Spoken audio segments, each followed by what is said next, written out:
আসসালামু আলাইকুম ওয়া রাহমাতুল্লাহি ওয়া বারাকাতুহু। সম্মানিত ভাই ও বন্ধুরা, আজকের এই ভিডিওতে আমি আপনাদের সাথে আলোচনা করব এমন একটা সূরার ফজিলত নিয়ে। এত বেশি ফজিলত, এত বেশি কিছু আছে এই সূরার মধ্যে। এই ফজিলত শুনলে হয়তো বা আপনি অবাক হবেন। আগের ভিডিওটা দিলাম, ওখানে আসলে দলিল বলতে মনে নাই। এখানে ইনশাআল্লাহ এখানে আমি দলিলটা প্রথমেই বলে দিচ্ছি। নূর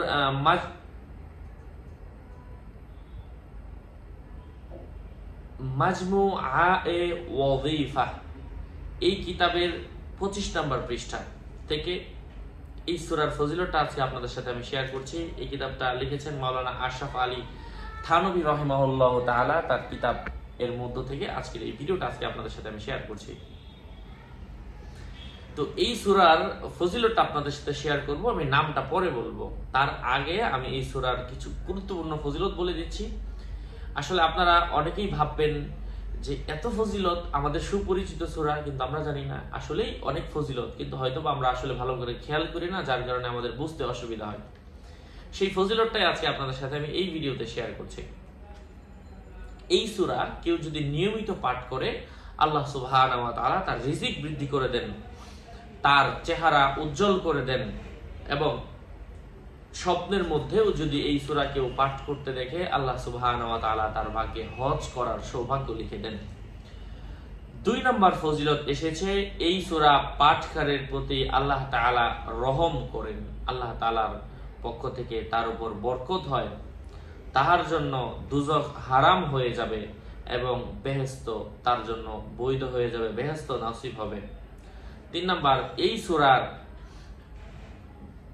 সূরার মধ্যে একটা আয়াত এসেছে, ফাবি আইয়ি আলাই রাব্বিকুমা তুকাযযিবান। এই আয়াতটা এসেছে। এই আয়াতটা যদি কেউ 3 বার পাঠ করে, যে কোনো জায়গায় যাওয়ার আগে আল্লাহ সুবহানাহু ওয়া তাআলা ইনস্ট্যান্ট তাকে সম্মানিত করবেন। 4 নম্বর ফজিলত রয়েছে, এই সূরা লিখে, মিশক আম্বর জাফরান দিয়ে লিখে ধুয়ে কোনো রোগীকে পান করালে আল্লাহ সুবহানাহু ওয়া তাআলা তাকে আরোগ্য দান করেন। এই সূরা মিশক আম্বর জাফরান দিয়ে লিখে ধুয়ে এই পানিটা দিয়ে চোখ ধুলে আল্লাহ পাক ওই চোখের মধ্যে কোনো সমস্যা থাকলে দূর করে দেন। 5 নম্বর ফজিলত হচ্ছে, এই সূরা পাঠ করে কোনো প্লীহা রোগীর শরীরে ফু দিলে আল্লাহ পাক তাকে ওই রোগ থেকে মুক্ত করে দেন। 6 নম্বর ফজিলত হচ্ছে, এই সূরাটা যদি কেউ পাঠ করে, আল্লাহ সুবহানাহু ওয়া তাআলা তার রোগ দূর করে দেন। এই সূরাটা নিয়মিত কেউ পাঠ করলে আল্লাহ পাক তার রিজিকের ব্যবস্থা করে দেন।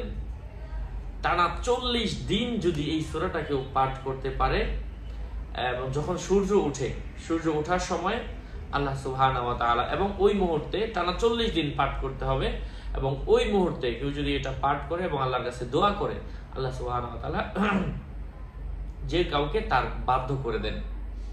যাকে করতে চাইবে তার নামটা ওই মুহূর্তে এই সূরাটা পড়ার পরে স্মরণ করবে। এই সূরাটা কিন্তু কঠিন কোনো সূরা না, আমাদের সবার সুপরিচিত সূরা, সূরাতুল আর রহমান। এজন্য এই সূরাটা আপনারা পাঠ করতে পারেন। আল্লাহ সুবহানাহু ওয়া তাআলা আমাদের সবাইকে এই আমলটা করার তৌফিক দান করেন।